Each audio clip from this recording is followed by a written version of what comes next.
In the early dawn of the 20th century, a story emerged from the depths of the Grand Canyon so fantastical and so shrouded in mystery that it would captivate the imaginations of generations to come. It was in the year 1909 when the Phoenix Gazette published an article that would send ripples through the archaeological community. An article that spoke of an astonishing discovery deep within the labyrinthine expanse of the Grand Canyon, a finding that hinted at the existence of an ancient Egyptian civilization in this remote part of the world. According to the article, an expedition funded by the Smithsonian Institution led by a Professor S.A. Jordan ventured into a remote and inaccessible part of the Grand Canyon known as the Marble Canyon. Here, they purportedly uncovered a series of caves that held evidence of an ancient Egyptian civilization. The explorers reportedly found a network of tunnels and chambers, some of which were said to contain artifacts and items that suggested a connection to ancient Egypt. These caverns were described as being vast and complex, with rooms that hinted at ceremonial purposes and living quarters. The layout of these caverns, as described, bore a striking resemblance to ancient Egyptian temples and tombs, fueling speculation about their origins. Specifically, these descriptions often refer to a cave system known as the Kincaid Caverns, named after explorer G.E. Kincaid, who allegedly discovered them. According to the legend, Kincaid encountered a series of chambers that were architecturally complex, with rooms that appeared to be used for ceremonial purposes, and others that resembled burial chambers, complete with artifacts. One of the most tantalizing details in the account was the discovery of hieroglyphics. These inscriptions were said to be uncanny to ancient Egyptian writing, a claim that, if true, would have been groundbreaking. Alongside these hieroglyphics, the walls of the caverns were adorned with paintings that depicted scenes reminiscent of life along the Nile, including images of people and animals that were part of the Egyptian iconography. The array of artifacts described in the story was extensive and varied. There were claims of dozens of mummified bodies wrapped in a manner similar to Egyptian mummies. These mummies were in a state of preservation akin only to those of ancient Egypt, suggesting a direct link to Egyptian burial practices. Descriptions of the mummies included details of intricate wrapping techniques and the use of resins, exactly mirroring the mummification processes of the Nile Valley. The presence of these mummies in the Grand Canyon would have been a groundbreaking revelation, suggesting a previously unknown cross-continental connection between ancient civilizations. The pottery reportedly found in the caverns was described as being of sophisticated design, with some pieces bearing decorative motifs and stylistic elements reminiscent of ancient Egyptian craftsmanship. These vessels provided invaluable insights into the daily lives, trade, and cultural exchanges between distant civilizations. There were also discoveries of metal artifacts, including weapons and tools. These items were said to be made primarily of copper and gold, materials that were highly valued in ancient Egypt. Many of these metal objects had hieroglyphic inscriptions. The craftsmanship and design of these metal artifacts were described as being advanced, suggesting a level of technological sophistication that was unexpected for the region and era. Perhaps the most visually striking of the alleged discoveries were the statues and idols. These figures were said to resemble Egyptian deities and pharaohs, carved with a precision and artistry characteristic of ancient Egyptian sculpture. The presence of such idols would have implied not just a fleeting contact between the two cultures, but a sustained and influential presence, potentially indicating a form of worship or deep cultural integration. The authenticity and origin of these artifacts and relics have been the subject of much debate. In the grand narrative of the lost Egyptian civilization in the Grand Canyon, the artifacts and relics stand as the most tangible link to this supposed ancient world. The news was sensational, suggesting that the annals of history were not as set in stone as once believed. Before this groundbreaking article, whispers of strange findings in the Grand Canyon had been circulating for years. Tales of hidden caves and mysterious artifacts had been part of local lore, spoken in hushed tones by Native Americans and early settlers.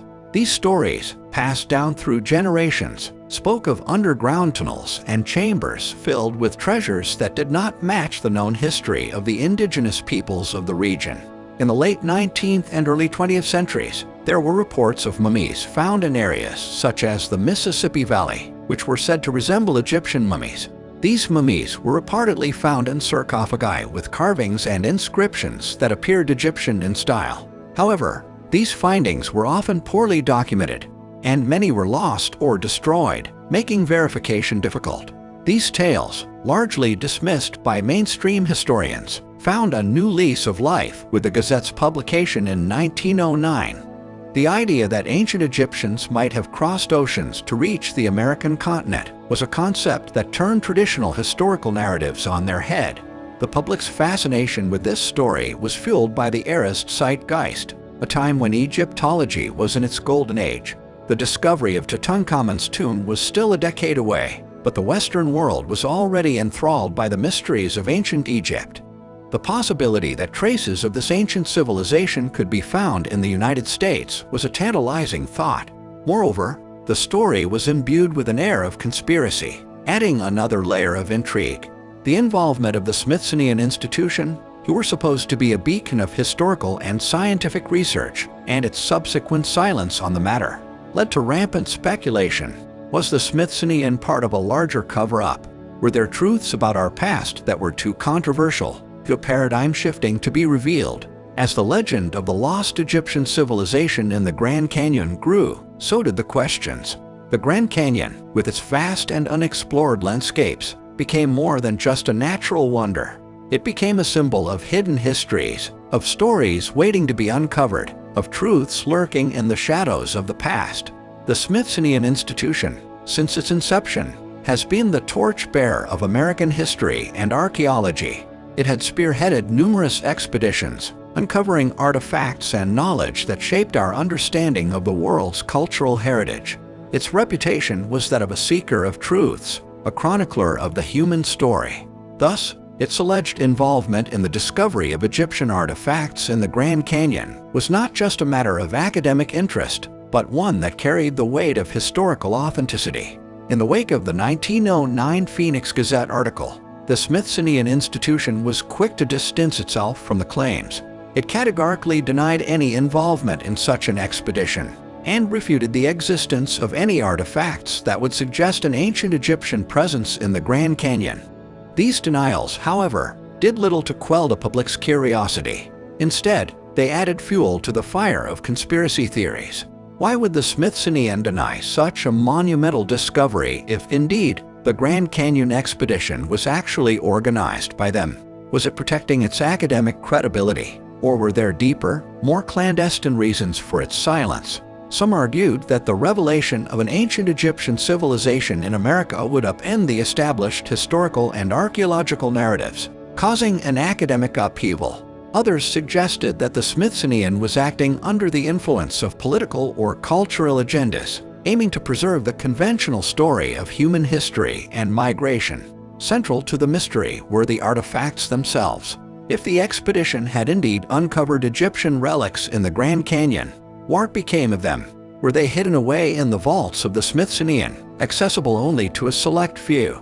The theory of a lost Egyptian civilization in the Grand Canyon is intricately tied to the broader concept of transoceanic contact, a subject that has long fascinated historians and archaeologists. This idea proposes that ancient civilizations, far more advanced in seafaring than previously thought, engaged in intercontinental travel and cultural exchange. Long before the age of European exploration, the notion that ancient Egyptians might have reached the shores of North America and left an indelible mark on the Grand Canyon is a captivating extension of these theories. Transoceanic contact theories are built on a combination of historical accounts, archaeological findings, and a re-evaluation of ancient seafaring capabilities. Ancient texts and folklore from various cultures contain hints of voyages to distant lands, often described in mythical or allegorical terms. In addition, artifacts found in locations far from their cultural origins have raised questions about how they arrived there. These theories gained momentum with the discovery of the Norse settlement at Lance Ox Meadows in Newfoundland, proving that Vikings reached North America around 1000 AD, long before Columbus. This was a clear evidence that what is written in our history books may easily turn out to be completely false. The ancient Egyptians were skilled in river and navigation, as evidenced by their extensive use of the Nile for transportation. However, The extent of their seafaring capabilities for oceanic voyages has been a subject of debate. Evidence such as the ship remains found near the pyramids at Giza suggests that they had the technology to build seaworthy vessels. Moreover, Egyptian expeditions to the land of Punt, as depicted in temple reliefs, indicate a capacity for long-distance maritime travel, although the exact location of Punt remains unknown. The Egyptian expedition to Punt, particularly during the reign of Queen Hatshepsut around 1490 to 1460 BCE, remains one of the most intriguing and mysterious voyages in ancient history. Punt, often referred to as the Land of the Gods, was a region rich in resources like gold, aromatic resins, ebony, ivory, and wild animals, including exotic myrrh trees, which were highly prized in Egypt for their fragrance and medicinal properties. Hatshepsut's expedition, as depicted in her mortuary temple at Deir al-Bahri, was a grand undertaking. It involved several ships and hundreds of men, including sailors, soldiers, and traders. The journey was not just a trading mission, but also a diplomatic and exploratory venture, underscoring Egypt's power and reach. The exact location of Punt remains a mystery. Theories have placed it somewhere in the Horn of Africa, possibly in modern-day Eritrea, Ethiopia, or Somalia. However, there are those who believe that Punt could have been in America, suggesting that the discoveries at the Grand Canyon are evidence of this expedition. Central to the argument for transoceanic contact are the artifacts and iconographic elements that appear to show a connection between distant civilizations. Proponents of the theory point to similarities in artistic styles, religious symbols, and even architectural designs between ancient Egyptian and indigenous American cultures.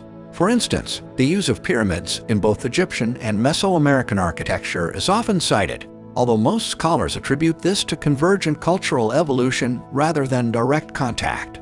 Advancements in genetic research have opened new avenues for understanding ancient human migrations. DNA analysis has the potential to trace lineages and population movements over millennia. However, there has been no genetic evidence to support the theory of significant ancient Egyptian presence in pre-Columbian America. Mainstream academia has generally been skeptical of transoceanic contact theories, particularly those involving ancient Egypt and the Americas. This skepticism is rooted in a lack of conclusive evidence and the potential for such theories to undermine established understandings of historical and archaeological contexts. Critics argue that similarities in artifacts and iconography are often superficial or coincidental, and that the evidence presented does not meet the rigorous standards of scientific proof. Despite scholarly skepticism, transoceanic contact theories have continued to raise attention. In exploring the enigmatic theory of an ancient Egyptian civilization in the Grand Canyon, a parallel mystery often surfaces. The discovery of the Gosford glyphs, a series of intricate carvings found in the Brisbane Water National Park near Gosford, Australia, has sparked a fascinating debate among historians and archaeologists. These glyphs, which bear a striking resemblance to ancient Egyptian hieroglyphs, were first brought to public attention in the 1970s. Located in a region rich with Aboriginal history, these glyphs are carved into two large sandstone walls, with over 300 individual symbols spread across them. The carvings vary in size, but most maintain a consistency that suggests they were created by the same hand, or at least within the same period. The glyphs are deeply incised into the sandstone, indicating the use of metal tools, which adds to the mystery, considering the traditional stone tools used by Aboriginal Australians. The depth and clarity of the carvings have allowed them to withstand the test of time, remaining relatively well preserved despite the natural weathering processes. The symbols include shapes and figures commonly found in Egyptian writing, such as the Ankh symbols, depictions of deities, and other iconographic elements typical of Egyptian art. The interpretations of the Gosford glyphs have varied widely. Some researchers have attempted to translate the glyphs using standard Egyptian hieroglyphic dictionaries. These translations have led to claims that the glyphs tell stories of ancient Egyptian explorers stranded in Australia, and even detail the deaths and burials of prominent figures of the expedition. This led to the consideration of Australia as another potential location for the enigmatic land of Punt, the destination of the significant expedition organized by the Egyptians. The significance of these glyphs potentially rewriting history cannot be overstated. If proven to be genuine relics of ancient Egyptian presence in Australia, they would not only challenge the established understanding of ancient Egyptian civilization and its capabilities in long-distance seafaring, but also reshape our perception of historical global interconnectedness. The glyphs suggest a narrative far more complex than the traditionally accepted view of ancient civilizations and their interactions. This introduction sets the stage for a detailed exploration of the Gosford glyphs, examining the evidence, theories, and implications of what could be one of the most remarkable archaeological discoveries of our time, with the potential to redefine historical narratives on a global scale. Some researchers have compared the Gosford glyphs to known Egyptian texts and found similarities in the form and structure of the carvings. They argue that the glyphs follow certain rules and conventions typical of Egyptian writing, such as the direction in which the characters face, which, in traditional Egyptian texts, indicates the direction the text should be read. Proponents of the Egyptian origin theory have examined the erosion and weathering patterns on the glyphs. They argue that the weathering of the carvings suggests an age much older than a modern forgery. This analysis, however, is not universally accepted, as weathering patterns can be difficult to date precisely and can be influenced by a variety of environmental factors. Geological studies of the sandstone in which the glyphs are carved could potentially provide clues about their age. If the sandstone shows signs of being exposed and weathered over a long period before the glyphs were carved, it could support the theory that they are ancient. However, such geological evidence is not conclusive and is subject to interpretation. One of the major challenges in verifying the origin of the Gosford glyphs is the difficulty in dating rock carvings. Unlike organic materials, which can be dated using radiocarbon dating, rock carvings can only be dated based on the context in which they are found, such as associated artifacts or the layers of sediment that cover them. In the case of the Gosford glyphs, there is a lack of such contextual evidence, making it difficult to establish a precise date. The debate over the Gosford glyphs highlights the challenges of interpreting and dating ancient rock carvings and the complexities involved in unraveling the mysteries of the past. The intriguing narratives of a lost Egyptian civilization in the Grand Canyon and the enigmatic Australian hieroglyphs, while captivating, remain shrouded in mystery and skepticism. Both theories challenge the conventional understanding of ancient history and propose a level of intercontinental interaction that radically alters our perception of ancient civilizations. For this reason, mainstream historians find it very hard to accept them. In the case of the Grand Canyon, the lack of verifiable evidence, coupled with the Smithsonian Institution's denial of such findings, leaves these claims largely in the realm of speculation and legend.